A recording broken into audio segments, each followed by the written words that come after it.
Many people believe that anger never leads to anything good, that it only creates more pain, more distance, more damage. And for survivors of complex trauma, that belief often feels like absolute truth. But here's what we want you to consider. Anger was not designed to destroy you. It was designed to protect love. We have a built-in moral system, wired into our very being, that knows what love looks like. Honesty, reliability, faithfulness, respect, consistency, fairness. These are not social constructs. They are the architecture of healthy connection. So when someone lies to you, what happens? You get angry. And that anger is not a flaw. It is an alarm. Alert, alert, something is wrong here. This should not continue. If it continues, it will damage the relationship and it will damage you. Anger was designed to do two things. First, to alert you that something unloving, unfair, or untrue is happening. Second, to give you the motivation to make it right. To say, we need to talk about this. We need to resolve this so the relationship can return to honesty, fairness, and trust. Anger in its original design was a beautiful system. It was meant to be temporary. It was meant to be resolved. And when the issue was fixed, the anger would naturally fade away. If that sentence lands somewhere deep inside you, please hit like and subscribe. Let's walk through this together. Here is what happens in the body when anger is working as designed. When you perceive something unfair or unloving, your brain releases cortisol, a chemical also associated with fear and stress. Cortisol gives you an adrenaline rush. It provides extra energy. It makes you hyper-focused. It is the body's way of saying, this has to get fixed. This has to be resolved. And it gives you everything you need to do that work. Research on the neurobiology of emotion confirms that this system is meant to be self-limiting. The anger rises, the issue is addressed, the anger subsides, the body returns to baseline. But here's what happens in complex trauma. When you grow up in an environment where things are never fair, where lies and secrets are normal, where respect and consistency are absent, your anger is constantly being triggered. As a child, you get angry because you are being hurt. Your needs are not being met. You try to resolve it. You try to speak up. And then you are punished for your anger. You are told you are bad, that you are too much, that you are the problem. You cannot resolve the issue that is causing the anger. So you have only one option. You stuff it down. You push it deep inside. You learn that anger is dangerous not because it is wrong, but because expressing it leads to more pain. This is where the lava begins to form. Suppressed healthy anger. Anger that had nowhere to go. Anger that was never allowed to complete its cycle. Some children, especially those who are bigger or stronger, may stuff their anger at home but vent it outside. They become bullies. They mistreat property, animals, weaker kids. They are not bad children. They are angry children who never learned how to resolve their anger in a healthy way. For most survivors of complex trauma, however, the anger stays buried. It becomes a constant, low-level presence, a simmering heat beneath the surface. And here's what research has discovered about this pattern.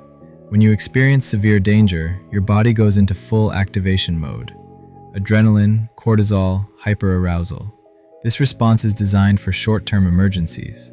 But for people with childhood trauma or PTSD, the body can get stuck in full activation mode. The nervous system loses its ability to return to baseline. So now, the slightest little thing that triggers anger does not produce a small response. It produces a full activation response. You do not just get annoyed, you lose it, you explode. You go into dangerous places with dangerous behavior. The response does not match the trigger. This is not a character flaw. This is a nervous system that was wired for survival in an environment that never felt safe. A 2015 study in the Journal of Traumatic Stress found that adults with histories of childhood maltreatment showed significantly higher levels of anger dysregulation and were more likely to respond to minor provocations with intense rage. Their brains had learned the threat was everywhere, and their bodies were still trying to protect them.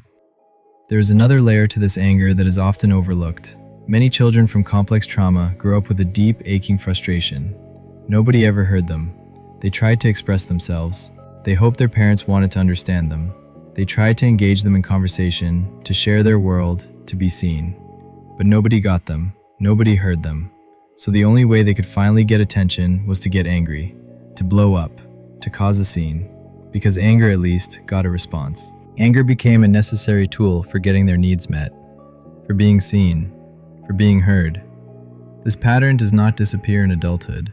The adult survivor may still believe, unconsciously, that the only way to be taken seriously is to raise their voice, to escalate, to explode. Because calm communication never worked before, why would it work now? This is not manipulation, this is adaptation.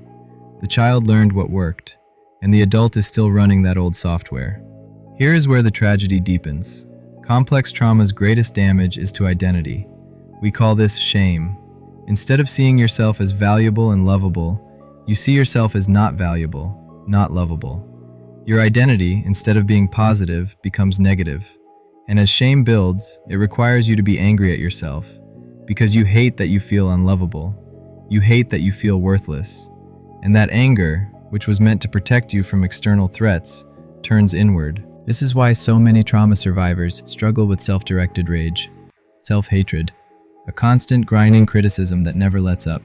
We often ask clients to list everyone they are angry with: partners, parents, family, friends, authority figures, bosses, police, child welfare, God, the ultimate authority, and then, finally, themselves. And then they realize, I am basically mad at everything. My world has become anger at me and anger at the world and everything in it. This is not who you are. This is what complex trauma does. Here is what we want you to hear, really hear. Your anger is not the problem. It is the solution that got stuck. It is the alarm that was never allowed to stop ringing. It is the lava that formed because you had no safe way to resolve what was hurting you. You are not a bad person for being angry. You are a person who was hurt and never given the tools to heal that hurt. Healing does not mean getting rid of your anger. It means befriending it, listening to what it is trying to tell you, learning to respond rather than explode, learning to let the lava cool, slowly, gently, with support. The anger that kept you alive is now ready to be transformed, not destroyed, transformed. If you are ready to go deeper into how complex trauma shapes your life, we have videos that walk you through the next steps. The psychology of the family problem child, and how your trauma explains your coping mechanisms. We will link them in the description and in the comments below. Drop a comment if this resonated. Share what came up for you. Your story might be exactly what someone else needs to hear to know they are not alone.